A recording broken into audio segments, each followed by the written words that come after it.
The most important stories are the ones that we tell ourselves. I think this is because we don't always realize that we're telling ourselves a story until sometimes much later in the game. And the stories that we tell ourselves shape our possibilities. They set the limits that we accept in our life. And as we're setting up those boundaries, there's a large extent to which things get placed in our life that are unconscious, where we just automatically assume things and they become part of a narrative that we accept without really taking it into consideration, without understanding that this is a variable in a story that we are telling ourselves and that we have the choice to accept it or to not accept it.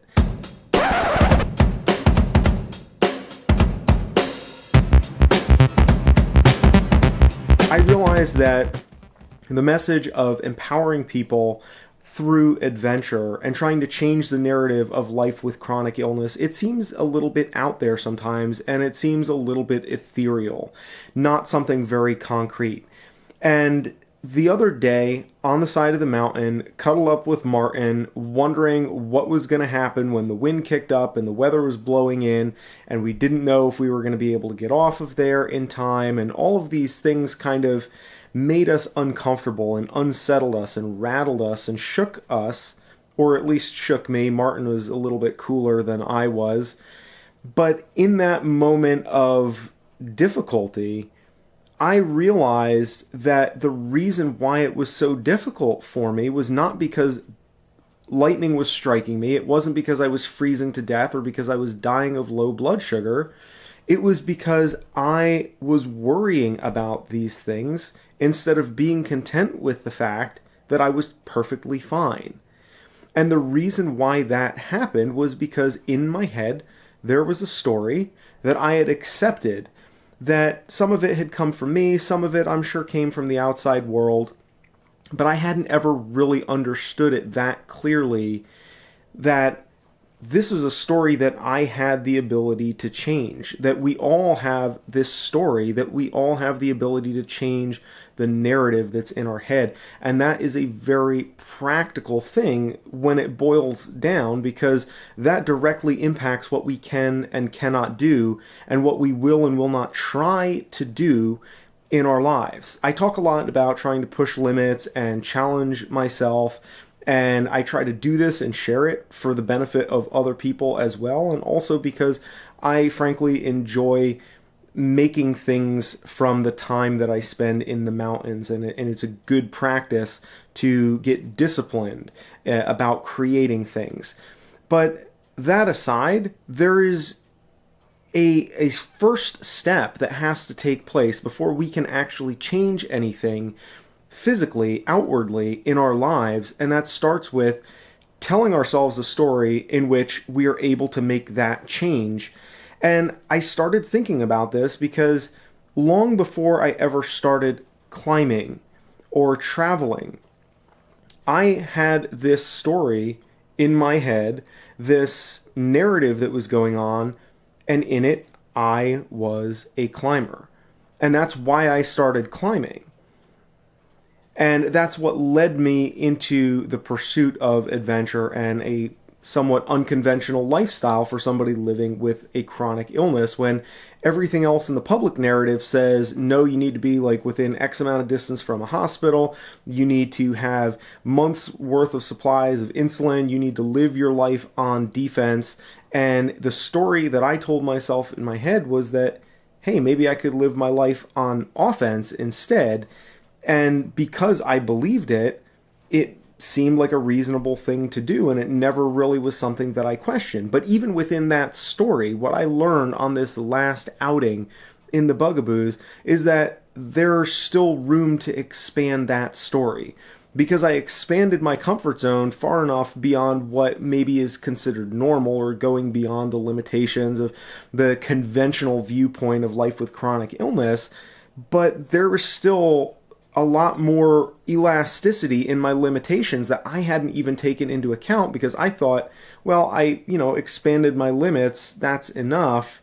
and it was only being put in a situation where I had to see my possibilities and my options as bigger than what they were, that's when the change came. And this is something that was really impactful for me. I've been thinking about it a ton, and I've been trying to write and post about it a lot, because if there's one thing I can give to people that can make a concrete change in their life, it's this realization that there is a story that surrounds life with a chronic illness that you don't even necessarily, that you're not consciously aware of, that is in place, that has been put there by doctors, by the media, by the industries that service your condition, by your parents, by your peers. And until or unless you take control of that narrative, you're always living in someone else's story. You're always doing what somebody else thinks is the representation of your condition. And not to get off on a huge side tangent here, but I've talked before about the impact of the word diabetic. And like, some people get really riled up over the choice of words. And when I think about people getting upset about it, what they're getting upset about is the story that other people are attaching to that word. Instead of getting fixated on trying to change the stories that other people have for us, we all are currently in the process of defining and writing our own narrative for ourselves every single day. And most of us, most of the time, are not even thinking about this, or not even aware of it. And I'm so thankful that things went wrong in the Bugaboos. And that's why I'm making a short film out of it. The last vlog episode, number 68, I talked in a little bit of depth, kind of a trip report, without really getting into the nitty-gritty of the experience as much. But I really was moved by this experience, because it was like a light went on, and I realized that I have been doing just enough work to make myself feel okay with the amount of effort that I'm putting in, but not really enough to, really reach my limitations and take control of my own story. And it's not about climbing. It's not about diabetes. It's not about adventure as such. Adventure is certainly a way that we put ourselves in circumstances where we have to tell ourselves a different story. And so, yes, adventure is absolutely beneficial, and for that purpose, I am 100% supportive and endorsing that, and that's what I'm trying to bring to people through the work that we're doing here. But at the end of the day, what I want to give to other people is not necessarily climbing, not necessarily adventure, not necessarily a better diet to manage their diabetes. It's an awareness of what can change when you first change the story that you tell yourself.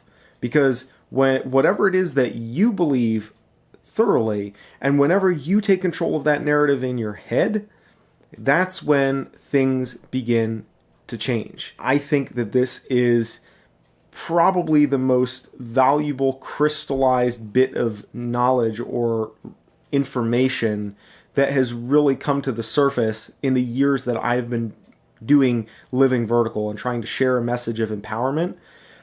And a lot of times what gets lost in that message is people are like, well, I could never go climbing. Oh, I'm afraid of heights. Well, I don't like working out. Well, I prefer running. Well, this and that. And it's not about that. It's not about the climbing. It's not even about the diabetes. It's about saying, look, here's the story that everybody has told me because of the fact that I have this condition. I don't like that story.